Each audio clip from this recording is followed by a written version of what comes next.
So, good morning, Creative Mornings. How's everybody doing? Good? It's early, right? Everybody rolled out of their beds in their studio apartments, tossed on their skinny jeans, got on their fixie and rolled up here, huh? Yeah, my name is Ian. I am going to take this off because it feels like I'm doing a stand-up act, so. Yeah, my name is Ian Rosenberger. I am the founder of Thread and of Team Tassi, and I want to spend the next, 20 minutes just talking to you a little bit about what it is we're trying to do. So first of all, thank you so much to Katie and Nick and for having me. This is so cool. Nick was telling me about Creative Mornings as a kind of a movement and how it's working nationwide, and it's just a really awesome idea. I feel like there should be way more of these. I feel like TED kind of jumped the shark not long ago. You know, it's like everybody does a TED video. And it's like, come on, you can only learn about so much weird stuff. And Creative Mornings has like this really amazing vibe that I don't know, it's just kind of the pulse of what's really happening locally. And I think that Pittsburgh is, I'm sure everybody here agrees that Pittsburgh is an absolutely freaking incredible city, not only to do some amazing stuff like start a business or be in social entrepreneurship like what we do, but just to live, just to be. Anybody agree? Yeah. All right. I feel like I'm kind of at a revival. Let's get some amens in here. I just want to talk a little bit about my kind of journey with Thread and how it started. This is Haiti. Not all of it, just one photo. But this is something that you see when you just like turn left out of the airport in Port-au-Prince.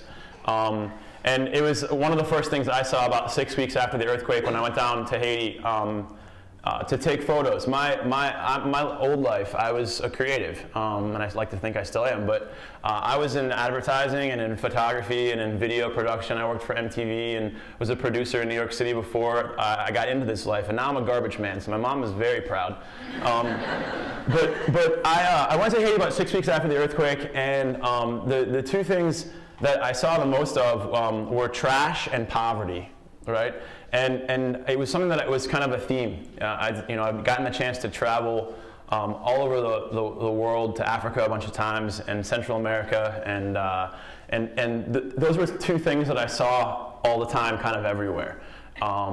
And when I got to Haiti, I got the chance to spend a week there, and I took about 3,000 photos. And the idea was not really just to be a poverty voyeur, because I'm a disaster tourist, right? But I wanted to take the photos to tell the world about what was happening in Haiti, because the news had already left about 6 weeks after the earthquake. And the idea was to take something that was compelling enough that I could sell and raise money to give to some cause, right? At the time I had no idea what that cause was, but on my first trip there I met a kid. His name was Tassi Filsame. And Tassi is from a neighborhood in Port-au-Prince called Cité Soleil. Now, hey, if you know anything about Haiti, it's the poorest country in the Western Hemisphere, right? And certainly one of the poorest in the world. And Cité Soleil is one of the poorest neighborhoods in Haiti. So we're talking about kind of ground zero for all really crappy living, globally. And this is where Tassi's from. And when I met him, he had this enormous tumor on his face. And we later found out it was called an amyloblastoma. He was dying from it, not because it was particularly lethal of a tumor, because an amyloblastoma is certainly preventable. You can just take it off in the States. But he was really dying because of where he was from, right? Because when you're in Haiti, you don't have the access to the medicine that we have here in the States. So this tumor was growing and growing and growing, and in the States it would have just been taken off. But because he lived in Haiti, he was dying from it. And on my second trip there, he asked me for help. Right, so what do you say, when somebody asks you for help like that? Here I am, a photographer and a videographer, and I said yes, and I literally came home and Googled it. It was like, well, Yeah, we'll help you. And I spent the next 4 months, figuring out ways to smuggle Tassi Filsaman into the country, because at the time, and still, it's really difficult to get poor people into rich countries all over the world. That's just a fact. It's really easy for us to travel wherever we want, but when you're poor, it is really difficult to leave wherever you are. So Tassi, eventually we raised like $75,000, got Tassi up to the States. He lived with me and my roommate and my dog for 4 months, which was a hilarious Pittsburgh family. Definitely a sitcom in the making. And we fixed him up and we got him back down to Haiti. And we realized that, what were we doing this for? Because, certainly we got him fixed up, but in Cité Soleil, the mortality rate for men is in your early 30s, right? So who are we helping? Were we really helping ourselves, or were we helping Tassi? Why were we doing this, right? So we decided that in order to really help Tassi, we needed to stick with him until he didn't need us anymore. And that's the true definition for us of helping. So we decided we'd stick with him through education until he got a job, and then for the rest of his life, if he needed us, as a friend, advisor, etc.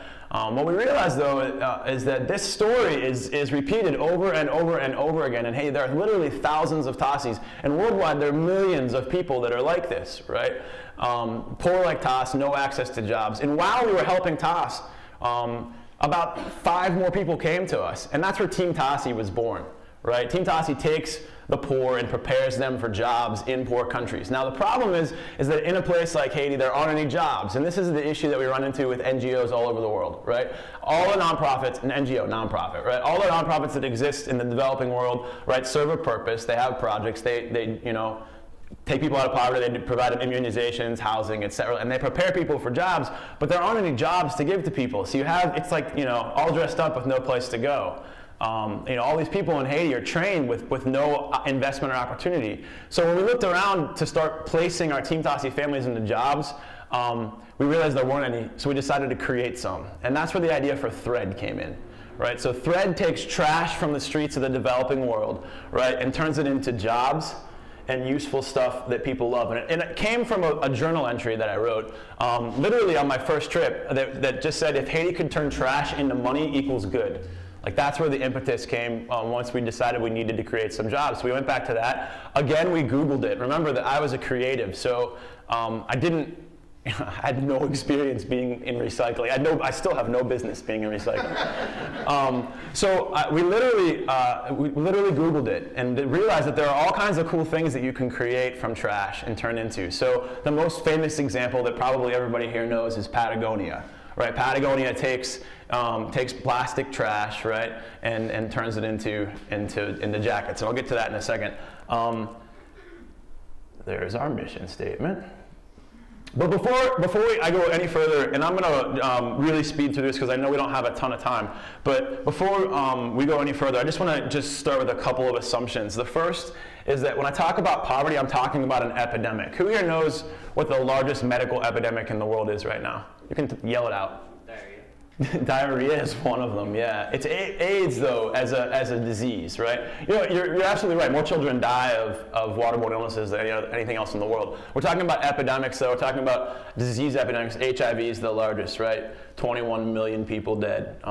In Haiti, it's still at epidemic levels, highest in the Western Hemisphere. But poverty as a situation is an epidemic. And until we start treating it that way, we're not going to solve it, right? The Millennium Development Goals came out in 2000, and they said we can halve extreme poverty by 2015, and we're going to get there. But we're not going to end it for good unless we realize that the cure is jobs.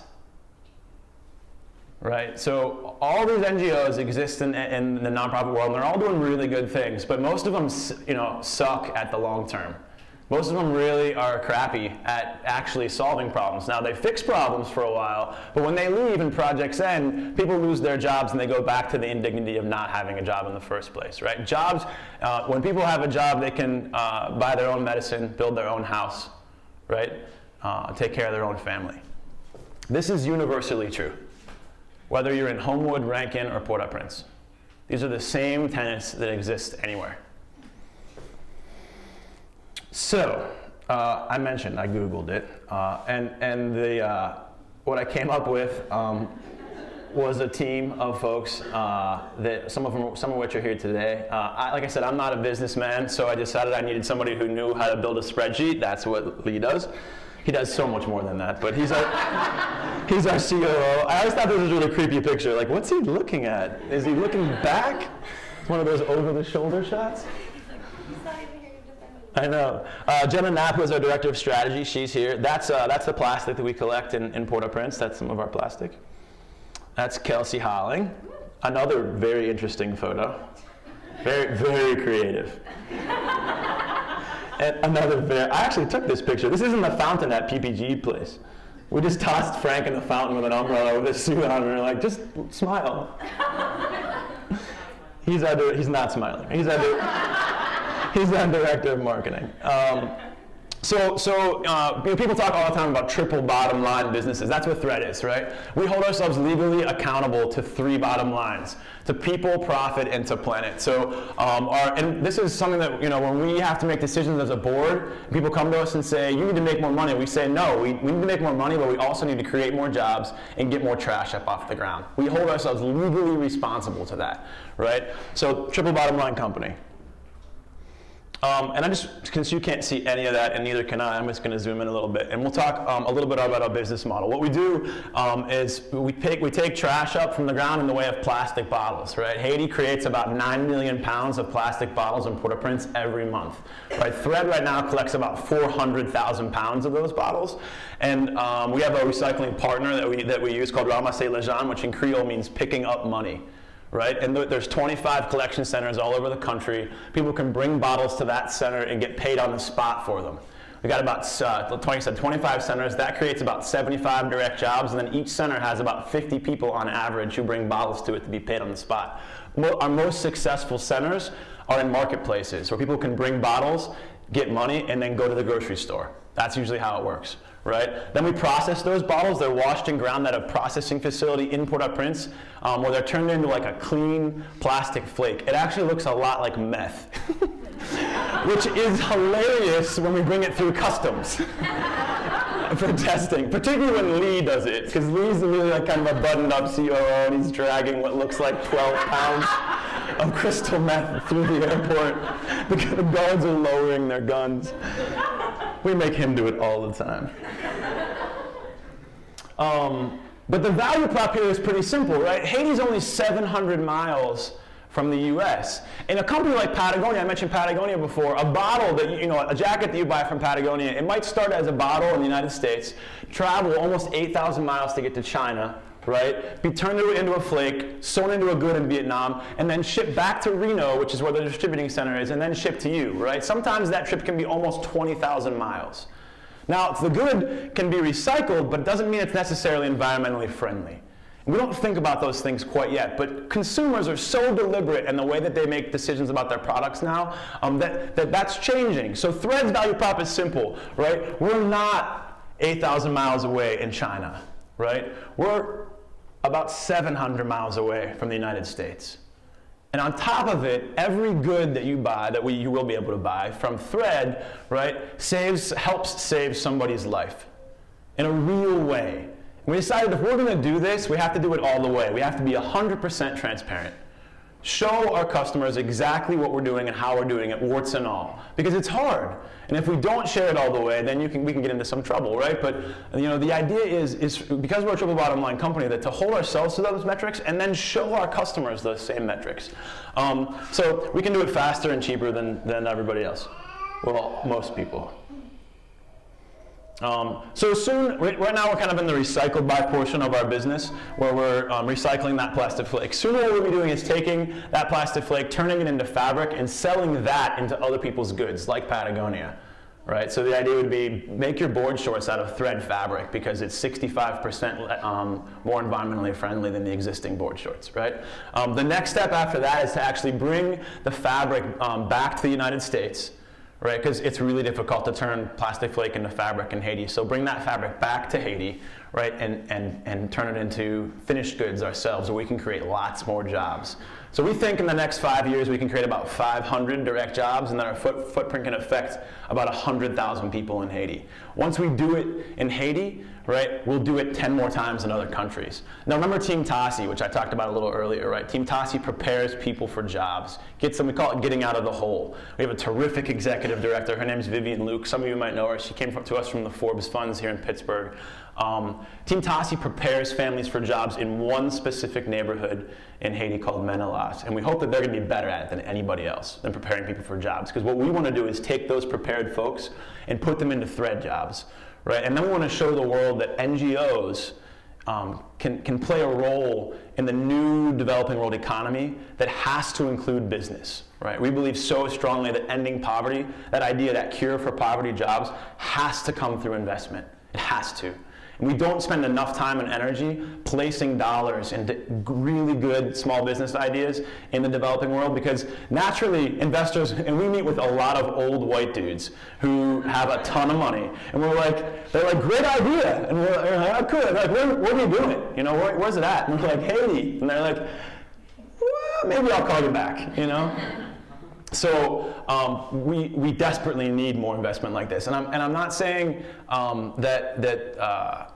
well, there's just not anybody that's really good at it. The best people in the world, you know, Clinton Foundation, the USAID, you know, every big NGO that's out there, they're doing really amazing work. But we need to begin to switch that focus and start talking about small business. You know, we're from Pittsburgh. A lot of us were born here, and for those of us, or for those of you who were born before 1980, you know, you might remember what it was like when the steel mills were built and we were one city dependent on 3 businesses. And when those steel mills close, you know, towns die, right? And the model right now that we have in the developing world is, you know, we bring in ginormous international companies, you know, multinationals that create 20,000 jobs at a pop, paying people $5 a day.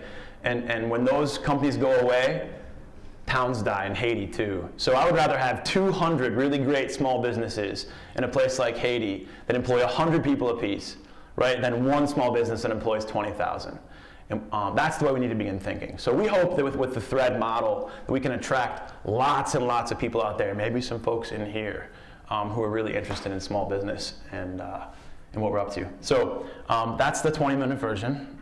Thank you so much for having me, and I'll certainly be around for questions. If you want to follow Thread on Twitter, it's at Thread, INTL, like Thread International, and my Twitter handle is at Ian Rosenberger.